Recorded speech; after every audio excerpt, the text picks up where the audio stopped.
Look at this plate. To us it's home, Zimbabwe in one bite. But the grain at the heart of it isn't ours. It was born 9,000 kilometers away. So how did the grain from Mexico become the soul of Zimbabwean food?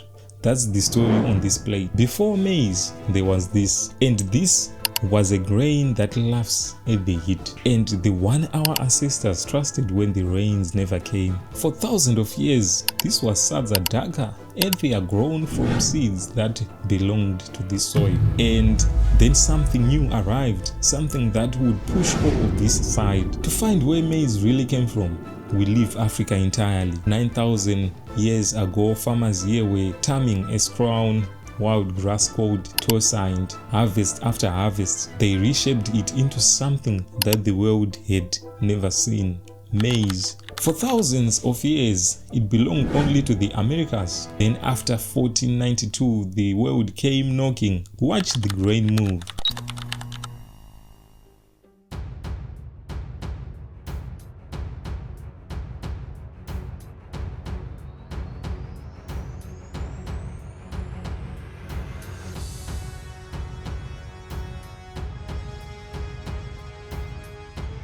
In the 1500s, Portuguese traders carried maize to their posts on the coast of what now known as Mozambique. From there it didn't march, it passed hand to hand, market to market, up onto the plateau, into the heart of Shona kingdoms. Here is the puzzle: millet and sorghum worked.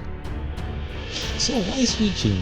Because maize gave more grain from the same piece of land. It grew across the country, many soils and seasons, and it cooked into a smoother, softer Sadza. It didn't conquer overnight. It won the way real change happens, one harvest at a time. Then from the late 1800s, maize got a force behind it the old grains never had. Under colonial rule, maize became big business, grown on huge commercial farms, and powerful mills crushed it into the bright white meal we know today. Cheaper, smoother everywhere, and foreign seed had became the everyday bread of a nation. Today say Sadza, and this is what we picture: served with beef or goat, muriwo beans, dovi stew, kapenda from the lake. But quietly, the old grain are coming back, not just for their deep nutty taste, but because they survived where maize can't. In a changing climate, our ancestors' grains aren't just heritage, they are wisdom. So the next time you sit down before a plate of Sadza, remember the journey of it. A grain from Mexico, carried by ship, passed